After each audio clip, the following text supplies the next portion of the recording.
Yeah, so thanks everyone. Thanks for having me. I'm from Cohousing Australia. I'm the current chair, and yeah, we have our AGM on tomorrow.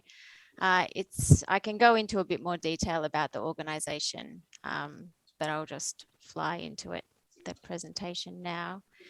Um, so I mean, I got involved in collaborative housing because of a wide range of issues, from the climate and biodiversity emergency to the unaffordability of housing, and really a kind of breakdown in social connection that I didn't see was being fulfilled by the predominant housing being made available. And I think we really need to look at housing very critically and from the perspective of human rights and our environmental responsibilities and obligations. And I think we don't look enough at as to how it is really embedded in the Sustainable Development Goals. This is a really nice statement from the UK Co-Housing Network, and it just says the movement back to community is the key to sustainability in the Western culture. Knowing our neighbours, feeling like we belong, being part of something that we care about and that cares about us. These are the elements of rebuilding sustainability in the world around us. And I think that's just really indicative of sort of a breakdown in that connection that has led us down the road of sort of mass consumption and alienation. And that if we really come back together and focus on values, then we really have an opportunity to refocus our time and effort and energy into the things that are going to fulfill us and make for more sustainable living. This is just a quick snapshot of some collaborative forms of housing, because there's a lot of kind of myth and mystery around these different forms, and I'll be talking mostly about co-housing, but I suppose just to recognize that there are great deliberative developers moving into the space who are also seeing the issues. There's intentional communities that are often more cooperative legal structures. There's co-living, which is emerging now in sort of the build to rent space and is much more of a speculative market product still. We don't have very much cluster housing in Australia, but there is an emergence of small scale co-living or co-dwelling. And I think that that's a really interesting space to look at as well. Collaborative retirement, I think there's a lot of people looking for alternatives from the retirement village model, and tiny houses have typically still been sort of to build and usually then to find a piece of land, but quite isolated and separate. And I'm quite excited and interested in how we can look at tiny house villages, as I think as long as it's comes from a place of empowerment to sort of downsize to that level, I think it's okay. I think there should be choice in the market, but not if it's at the expense of quality of life or accessibility sort of issues. And then there's eco villages, which I think are maybe one of the most dominant models in Australia, but they can often be quite large and expansive and not create the close-knit connection that is sort of more traditional in co-housing projects, where the density is much closer. Just a few quick images, but I'll just keep flicking through.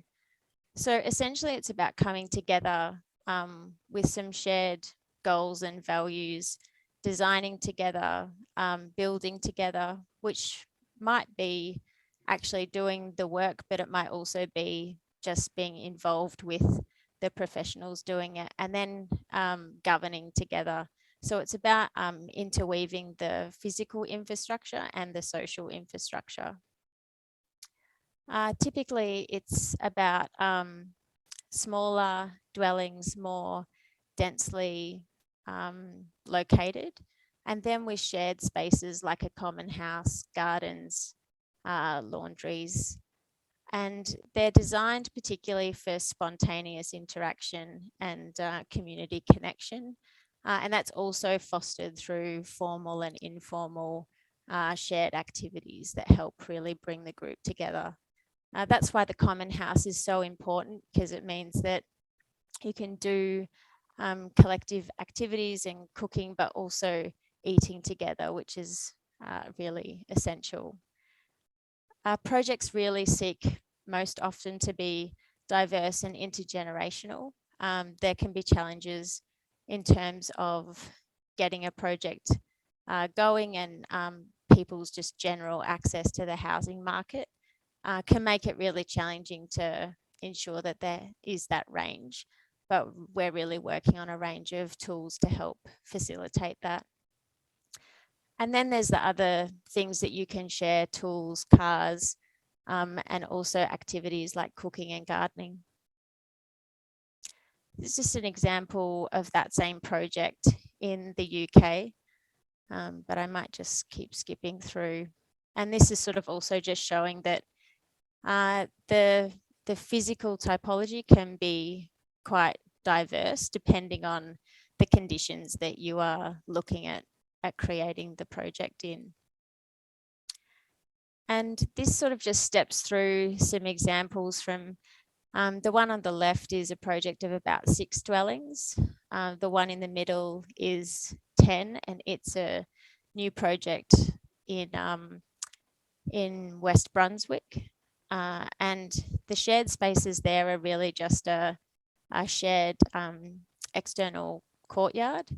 And then the one on the right is Wonthaggi, which has 18 dwellings on site. And the area in the blue is the shared common house. I just want to also touch on this case study, and I think this might just flick between screens, possibly. Maybe not.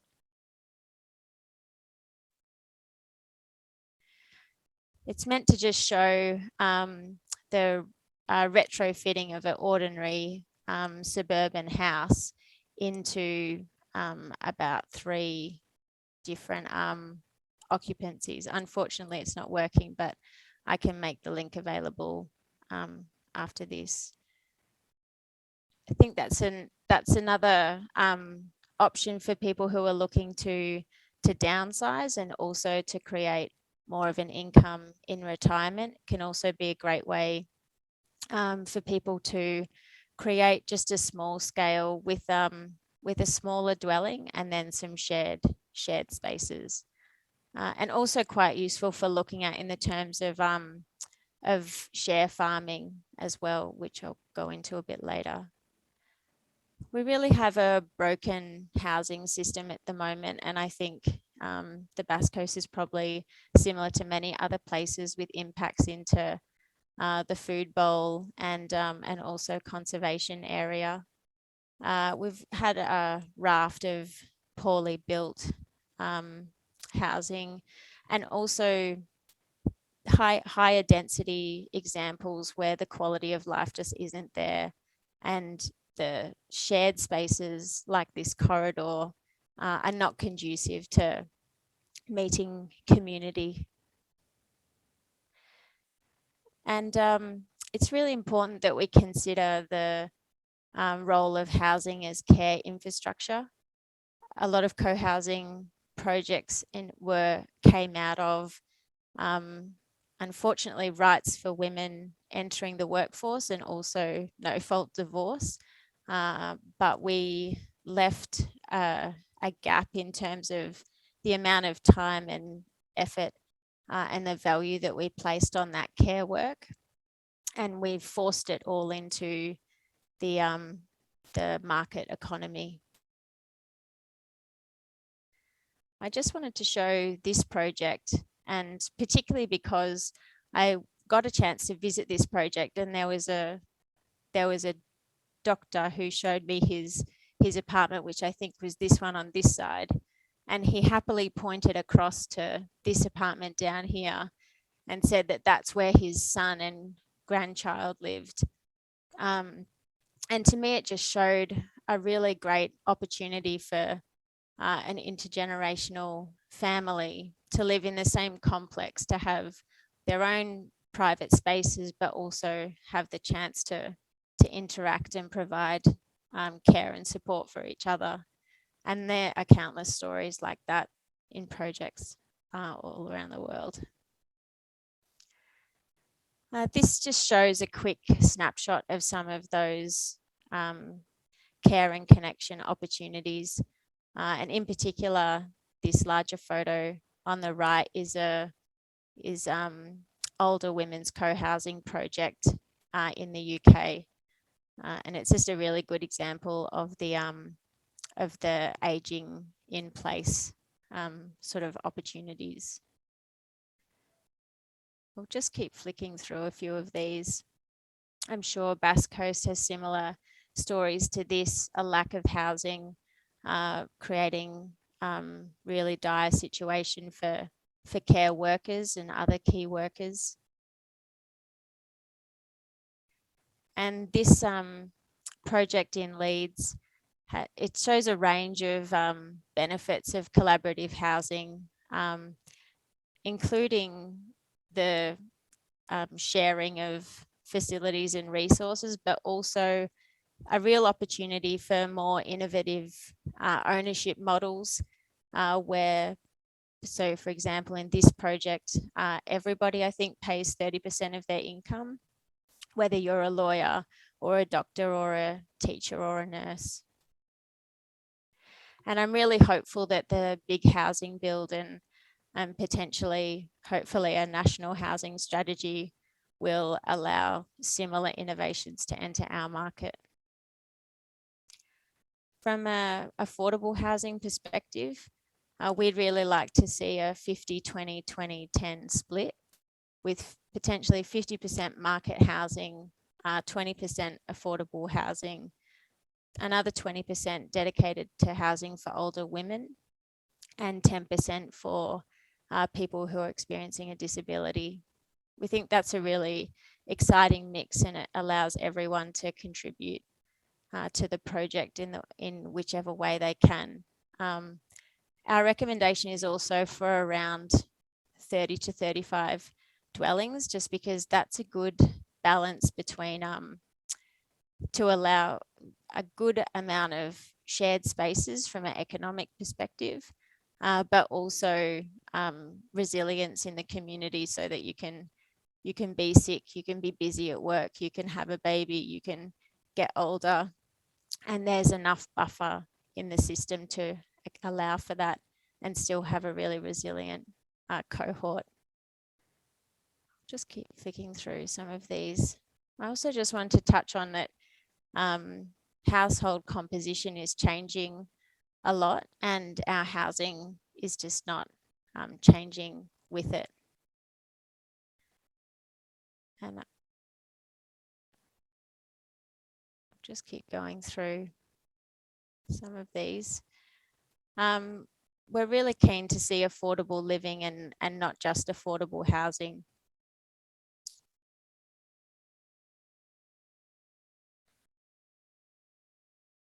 And like I said, it's about getting the density right. And I think part of that is about living closer together. I think there's some great projects like Cape Patterson, but we also just need to see a real diversity in the market. And I think that there's a real opportunity to have smaller co-located dwellings with more emphasis on some shared spaces. Particularly because it allows for better ecological design. And the other thing that I wanted to touch on was the opportunity for it to really build capacity in the urban commons.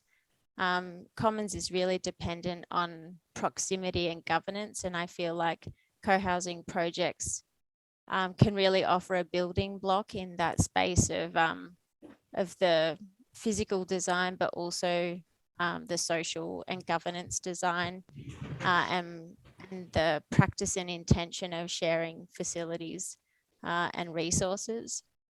And that's a real space that I think, especially local government, can move into and really foster. And I think it's really exciting to see alternative governance models like sociocracy and citizens' assemblies starting to bridge the gap between these innovative models and sort of broader systems, urban systems. I just want to show this as well. It's a project up in the Yarra Ranges who have just made a whole bunch of land, put it under a conservation covenant. And I think that that's another really interesting way that communities can give back and protect space. And I think that there's also a lot of opportunities for regenerative farming. I know that there's a lot of pressure to try and keep larger land holdings. And there's also a serious issue with the aging population of farmers and many young people who would like to go into farming, but they can't afford to. And I think that shared farming and regenerative farming are a great opportunity to bring collaborative housing and collaborative farming together. And it's an interesting space, I think, for councils to start to work in, to see how they can ensure that their planning scheme is going to work for these new ways of farming.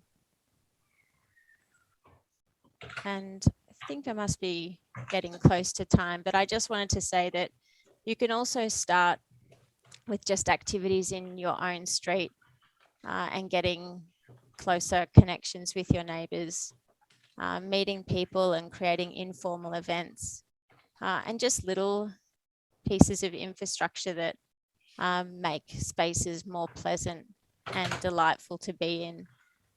I mean, through COVID, we started a little WhatsApp group in our street, and I think now we've got about 40 households in it. And it's really been quite amazing, the amount of things we're able to share and discussions we're able to have. And I think it's really going to build a lot of potential, and it can be quite a low effort task to undertake to really start to build those connections. And then who knows, you might do a project together down the track. And I might leave it there. Thanks very much, Elena. That was, well, I found to be totally inspiring, if not a little mind-boggling, the number of options that there are. Maybe honing in on some of those options is Jerry Lev, who is an architect. He's in Tasmania. Jerry's also an urbanist, a heritage advisor, educator, and expert witness in legal proceedings. He focuses primarily on sustainability, resilient, and regionally appropriate residential, sacred, and public architecture. Jerry's the founder of Archie Camp. I hope I'm pronouncing that correctly, Archie Camp, a grassroots architecture festival benefiting disadvantaged communities. The founder of Architects Assist, an innovative 600 architect firm providing pro bono disaster recovery assistance. The founder of cohousing.com.au, and I'll just point out, cohousing.com.au, Jerry, cohousing.org.au, Elena. Okay, so if you're looking them up, that's how we've got both of them here, because I was looking for one and found both by accident. So the co-founder of cohousing.com.au, an initiative supporting co-housing and eco-village development, and most recently the 40 Wall House, an open source experimental house. Jerry, I don't know whether you'll be using slides. Yeah, hi. Thanks for the intro. And okay, yeah, I will share my screen. That's okay. Yeah. Yes, please. Yes, can everyone see? Yes, thank you. Yeah, great. Okay, sorry about it. Okay. Yeah, thanks, Lena, for really great and thorough overview. And yeah, I guess my understanding is that Lena's very much seems to have very much of a much more broader interest in the co-housing. I sort of tend to focus on more of the technical nitty-gritty, and so when Michael mentions cohousing.com.au, we sort of I'd say, I wouldn't say specialized, but what we do tends to look at mostly is the actual design and materials and construction and so on. So this is just so maybe to provide a tiny bit of a background to that. And yeah, this has been, of course, a very good overview. And maybe I will try to complement that with a bit of a story and a bit of my personal experience, couple of ideas. I'll try not to take up too much time. I'll just share a couple of quick slides, and hopefully that will enable us to have a bit of a longer and more fruitful Q&A. So I'm from Prague, so I've sort of grown up in a place that's ultimately very compact, low rise, and of course full of tiny little micro communities, and that sort of inspires my work. And that's probably a perspective I'm looking at the Australian housing, the angle I'm looking at the Australian housing from. Enables me a bit of a critical step back, I suppose. So I'm quite passionate about community projects. Besides being an architect, what I most enjoy is really working on things like community museums, which is this one, where basically 90% of it was done by volunteer labor, and this little school in Cambodia, community center in Newcastle. This is a couple of pictures from the said Archicamp, architecture festival, mostly gathering of students working on real world projects in typically disadvantaged rural communities. This particular one was took place in one of the co-housing villages in Hunter Valley, so quite relevant to today. And moving forward, what brings me to what I'm going to talk about today is my experience with the bushfires and the aftermath of those, which I guess I've been dealing with for the past 2 years. What we did essentially, we established a sort of grassroots organization of architects offering pro bono services to the victims of bushfires, and that took me on a bit of a road trip across all the affected regions. This took place a year ago, or a year and a half ago now, I think. It was September, August 2020, and we drove through all the states and all the locations and saw the worst of it, I guess, and heard all the stories and had the benefit of being able to really see what happens to the landscape, which types of landscape and which types of country were worst affected, which dealt with the fires the best. And that brings me, I guess, to eco-villages and co-housing a little bit, at least on the technical side of things. So what I've noticed time and time again, the places that were worst affected by the bushfires, even though there was some damage to the old growth forest and rainforest and places that were said not to have had any fires in a living memory, most of it that we saw burned down were kind of ex-forestry, ex-agricultural regrowth, basically sticks, badly managed forest, which basically burns like kindling. And this was time and time again, recurring scenes, recurring observations from Victoria, New South Wales, up to Queensland, South Australia, basically everywhere. Interestingly, a lot of these places were once inhabited, of course, by the Aboriginal people, and later on by small European settlements, and many of these still exist, but by name only. And what we tend to do these days, when someone is doing the tree change, the thing that one imagines is 25 acres, single dwelling somewhere in the middle of it, and that's many people's idea of self-sufficiency or sustainability. And of course, as we know, there's no self-sufficiency or sustainability in isolation. And I wouldn't dare to say most, but perhaps it was most of the places that were lost, the residences that were lost out of the over 2,000. Most of them were actually relatively isolated homes and shacks. And so as sort of a remedy started sprouting up more in my mind, This is some sort of random village somewhere in Romania. But what it does demonstrate is what I think might work well in Australia with the contemporary access to technologies and that enable remote work and also wastewater management, off-grid power, and so on. I think it becomes yet again quite viable to maybe reinvigorate some of this occupancy of rural land, and particularly shared occupancy of rural land. And when I say that, a lot of people probably think of northern New South Wales and hippie communes and all that. But that's not necessarily what I have in mind. I'm thinking, and there actually is provision in New South Wales legislation and perhaps in other states as well that enables some form of rural land sharing. But it's quite cumbersome. I think lots of councils reject it, and oftentimes what happens is that people they just can't afford their own 25 acres, so they buy 1,000 acres together, and then they basically build houses as far as possibly can apart from one another, and essentially live the same type of life that everyone else or most people aspire to as the sort of rural isolation. Basically missing out on what I see missing out on all the benefits of actually living in a more of a compact rural settlement. So this kind of demonstrates what I think might work quite well for the currently, I guess, uncared for outback, Australian outback, and start treating it more as a type of a countryside or something quite pleasant and beautiful to look at once again.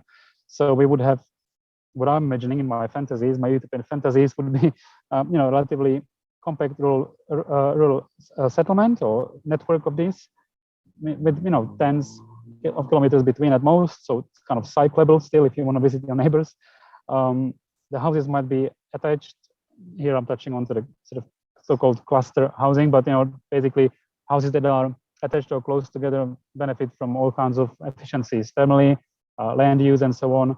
Even the fire resilience, bushfire resilience, and so on and so on and so on. So here you can see fairly compact urban form, surrounded by sort of longitudinally orientated backyards, gardens, where everyone might be able to grow some of their own food. And then further on, you see shared larger fields and agricultural land. And then further away, yet further away, you see some kind of wilderness, but well managed wilderness, which the human beings kind of keep an eye on. I think a lot of people have this attitude that we should basically leave the wilderness to itself, and it's gonna look after its stuff the best when humans just leave it alone. But I guess I contend that human beings are essentially absolutely inevitable, unavoidable, and essential part of a healthy natural world, and especially in Australia, as you all know, our tree species and our plant life and animal life, they all have coexisted with human beings and mutually supported each other for millennia. So I think this might basically, in my view, bring a bit of a positive shift in how we treat our landscape. So basically, what I keep repeating, from the forgotten colonial notion of outback, shifting the mindset towards a beautiful, loved, cared for countryside. And I'm hoping to be a little bit quicker now. So this is this is basically just illustration video for one of our upcoming developments in Tassie.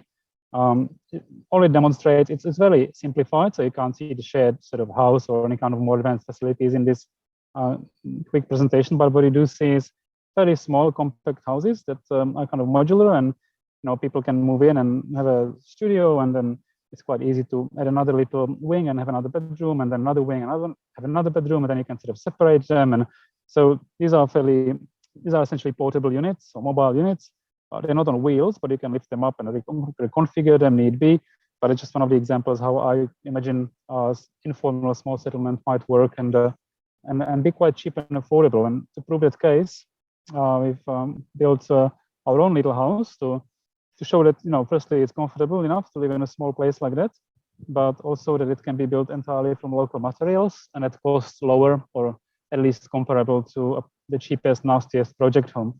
So when I design something, I always kind of look what's been built around me previously and what seems to have worked the best for the climate, environment, and also visually. So where we live, we don't need big verandas. We actually want the sun to enter the house and warm us up a little bit. So, as you can see, there's not that much shading on these local houses in Tasmania. There's relatively steep roofs, which are not necessarily to shed snow, but it's more of a storage thing. And structurally, it was probably easier back then, before we invented or started using in residential construction trusses. Probably require a bit less metal. I would say that's why. But somehow these types of homes make for a beautiful addition to a landscape, not an imposition, and they tend to improve the appearance of the countryside around. So sort of look at something similar. So in terms of planning, the prototype house for this eco village is 3.6 by 7.2 meters. So you can see on the left-hand side here. Quite small, but it's that small so that it may be legally transported on a vehicle, need be, without a big entourage of police and so on. So it's a footprint that's quite kind of easily manageable and quite portable. Not that you would necessarily want to move this from place to place, but you can if you have to. And on the right-hand side, you see a suggestion how this house might easily grow. And instead of having a studio, you can end up with a 3-bedroom home on the same, basically without any demolition, just with addition. So, one might call this, let's say, incremental housing or incremental house or incrementally extendable dwelling. Basically, is designed from the beginning to be able to grow only by adding things, not necessarily demolishing and disposing of creating rubbish and waste and so on. So on the right-hand side, you see future suggestion of a future extension of that home.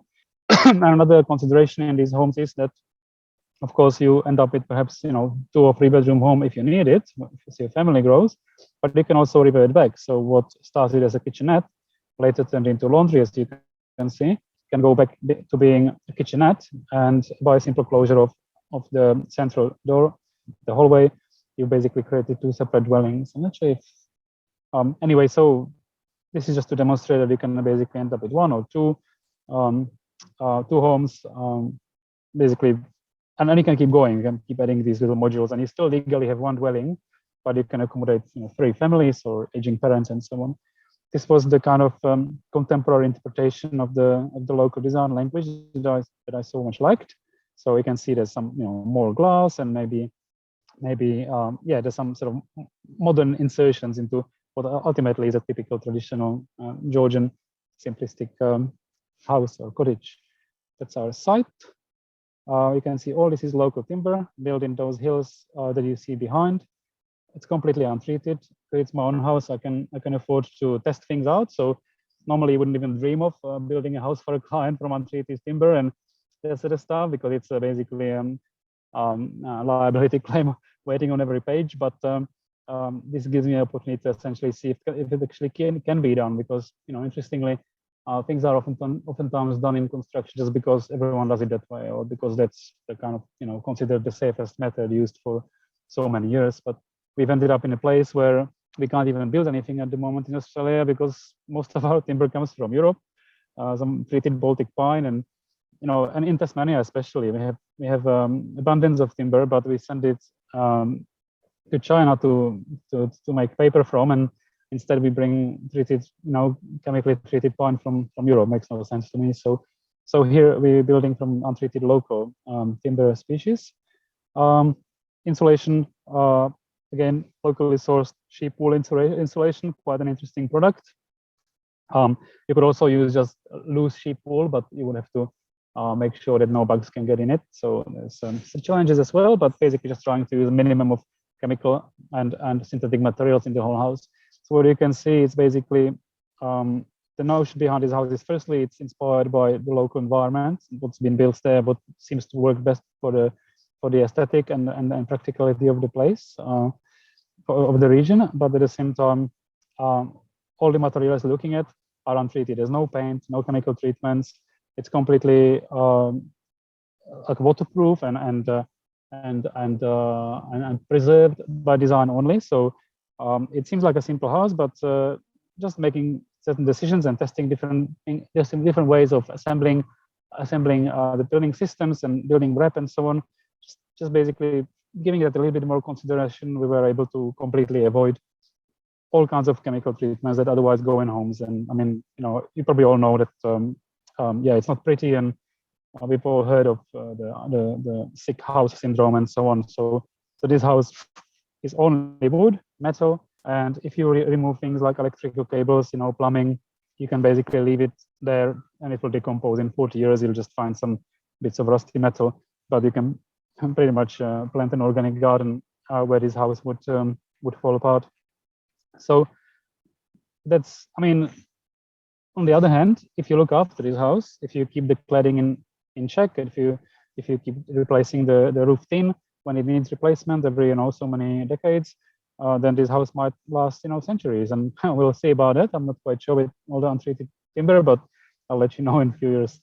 The cladding, out of interest, if anyone is interested, the cladding is a macrocarpa pine. Anecdotally, that timber is able to last for decades exposed to weather without any treatment.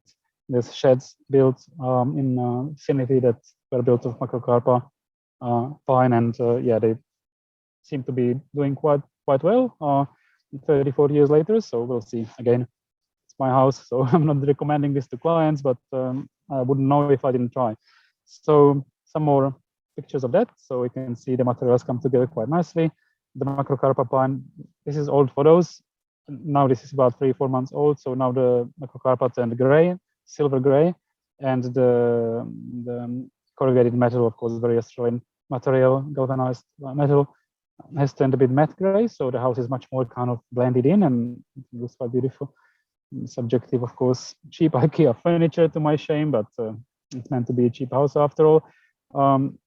This place cost 80,000 to build, so that's pretty cheap, I reckon, in my books. It probably struggled to build similarly sized and designed home from Bunnings stuff for the same money. So as you can see, this is a proof of a case that you can build from materials sourced mostly from within 20-30 kilometers and actually end up with a very affordable dwelling. So that is that. And this brings me to the 40 wall house, which is a bit of a test again of, because I mean, what I'm really dealing with in architecture a lot is that the materials that I like to use have not been previously properly tested, described for energy assessments. So it's a good thing that we have this mandatory 6-star, soon 7-star energy rating for new residences, but it's actually somehow slowing down progress, or maybe regress to traditional materials which don't have any R values attached to them quite yet. So what I've done is this extension to my own house has been passed through planning as a shed, as a workshop. So I'm not bound to use whatever the catalogs tell me to use, and it will enable me, the hints in the name, it will enable me to test up to 40 panels. It's built from varying materials that I can test, that I can I can put probes on the inside and outside, sort of measure humidity, temperature, how they perform in different kind of weather. It's in one of the most variable climates in Australia. We get heat waves, we get horizontal storms, we get snow. So it's perfect climates to really test materials to what they can withstand. So the whole house is built from, or is being built now from green hardwood. So basically stuff that normally gets chopped up into tomato sticks. It is very cheap wood. It shrinks a little bit across section, but it doesn't shrink longitudinally. So I'm basically building independent, massive hardwood frame. And then on the outside, it's wrapped with something along the lines of a curtain wall. But basically, these are independent panels, and if one of them fails, well, too bad. I can replace it with something else. But it enables me to basically test, examine, and prove that some of these materials work and some don't. So one of these, this is the inside. You can see it's essentially going to be eventually a two-story home with 2 bedrooms upstairs connected with a bridge, and downstairs just sort of a large living space. But on the right-hand side, you can see it's currently a so-called workshop. These are some examples of the materials that I'm playing with. So these are essentially waste wood chips and sawdust mixed with lime, and yeah, with some pretty promising results. And all this is waste. All this you can get for free from the local sawmill. And this is just one of the many materials that are on the list. It's an open source project, so I've been getting. Yep. I'm just conscious of the time, and we need to get Oh, on sorry, to the yeah. questions. Nearly So done. we've only got 10 minutes left. So oh, okay. I wonder if we might could we move into the questions now? Would that suit? It was very. Yeah, sure. Yeah, sorry about it. Yeah, okay. It's just because yeah. No I mean, equally as inspiring as the previous one. Maybe we start with some of the questions that are in the chat. Yeah, good. Yeah. And one is from Barbara, who is also an architect, and she's mentioned isn't the problem the availability of affordable land and not so much building costs? So both Jerry and Eleanor, please comment. I'll try to stop the share screen here. Yeah. There you go. That's okay. Sorry if I got carried away with the time. Yeah, that's okay. So since I'm already, yes, affordable land, yes, of course. So like Elena said, like we need planning scheme changes that will enable sharing of title by or encourage even, like it's enabled by variety of alternative pathways, like owning a property as a company. But yeah, we need to encourage and make it much more easier that people don't have to fracture land further, but can easily share one piece of land amongst many people. Yeah, it shouldn't be one family, one title. Yeah, sorry, Elena. Yeah, I mean, I think that's one of the reasons why collaborative housing kind of sprung up in rural and regional areas around Australia, and that's why we haven't opted to be sort of collaborative housing Australia, but to focus on co-housing, because the land cost is such a huge barrier to participation. That we felt that needed to be a real focus to sort of tackle the urban and suburban contexts to be able to facilitate projects like this, so that then you could get the benefits of the lifestyle savings as well by living together and sharing land and building and resources, as Jerry was saying too.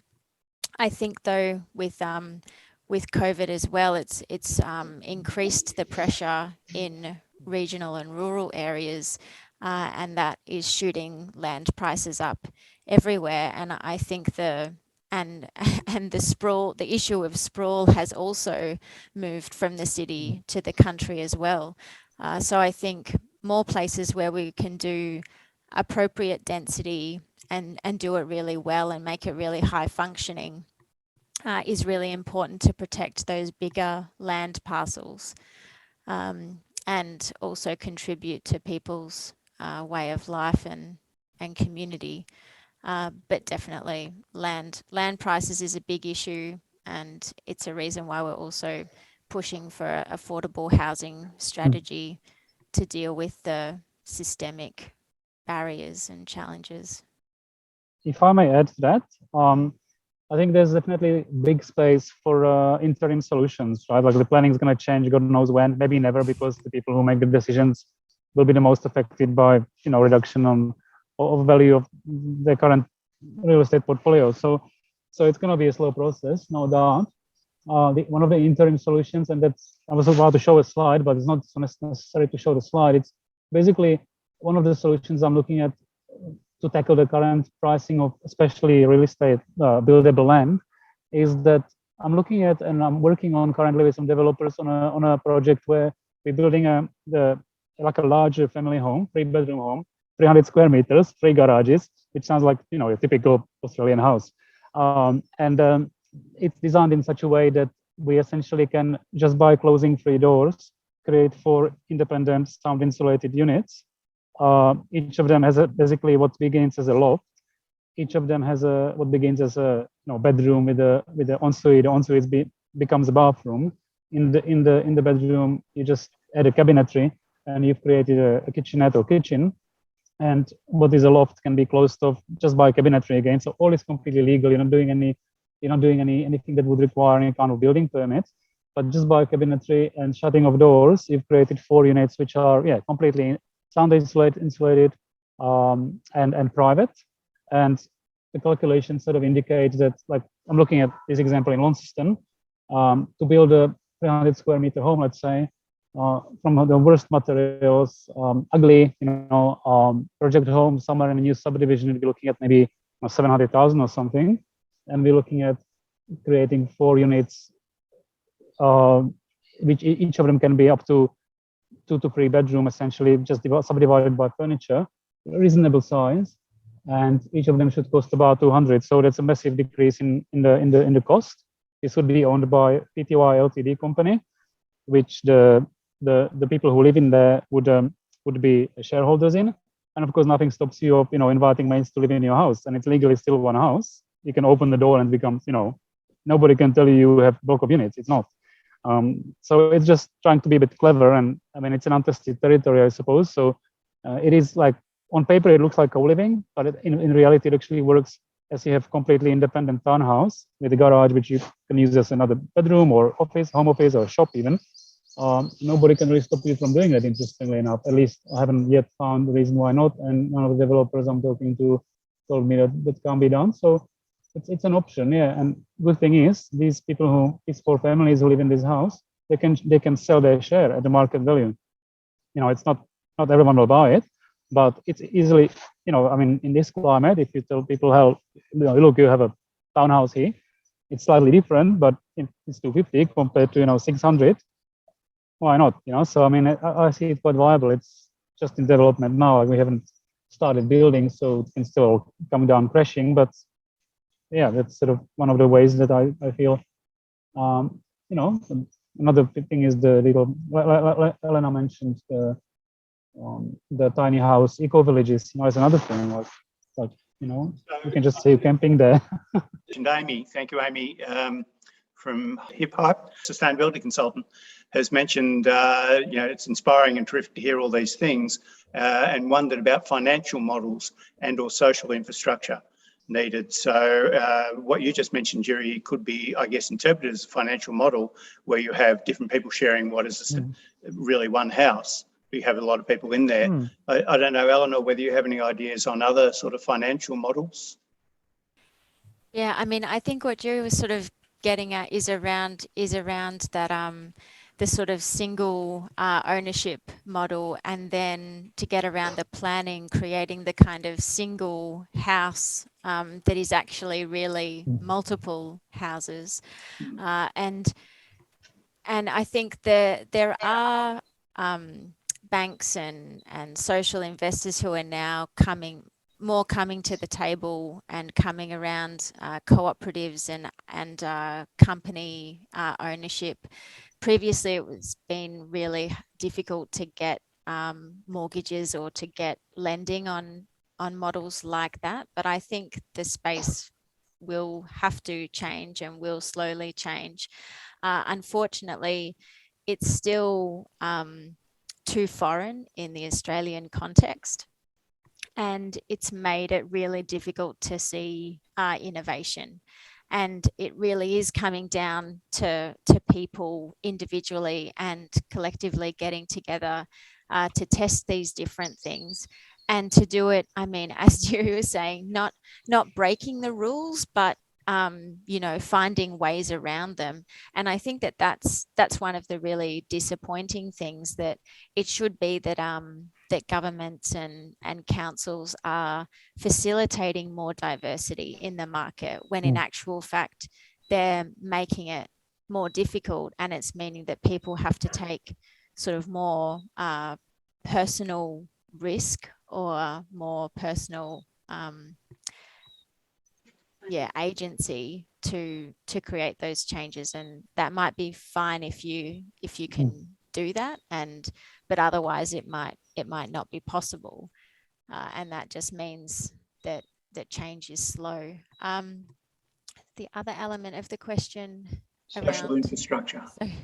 social infrastructure, I think there are heaps of really great tools for people to work together in terms of consensus and decision-making processes.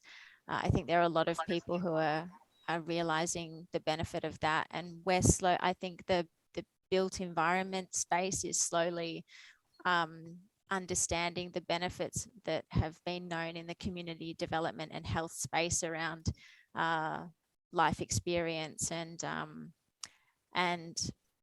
building agency individually and collectively, and we're slowly seeing that move into the built environment. And I think it is also about architects taking a step back and really being servants to the wisdom of the group and facilitating those processes rather than we've had for a long time the hero architect. And I think that it's the time of that has come to pass. I'm conscious that we're just over time, so I'm going to cut it off there. I apologise for that. I also apologise for the technical issues that got us started late, so largely my fault. There's a couple of things I just want to mention before we go. This is part of the Bass Coast Sustainability Festival. And tomorrow, there are a couple of other sessions if you're interested in housing, a couple of other sessions. So tomorrow, there's one on the big build and social and affordable housing in Bass Coast. So that's an important one. The day after, on Thursday, there's one about passive houses. And on Friday, there's a case study where Catherine, who's on this call, tried to start a small development on a suburban block, splitting it into 4 smaller, sustainable, and Sue Mitchell, who's also on the call, started to try and divide it into a smaller homes on a large block. So that will be very interesting for people who are on this call. Something else that sprang from that is that we're now considering setting up some sort of housing co-op to work on social and affordable housing in Bass Coast. So if you're interested in that, I'll send an email out to everyone after this. Let me know if you're interested in that.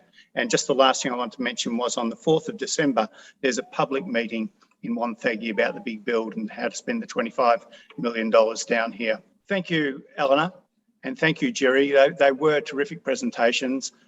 We have recorded this. I know there's a number of people who couldn't make it, who are very much looking forward to the recording and will watch it. So thank you for great presentations. Thank you also, Councillor Rochelle Halstead, who's come online. So that's good to hear that something's going back. And I know that Alicia also works for Council.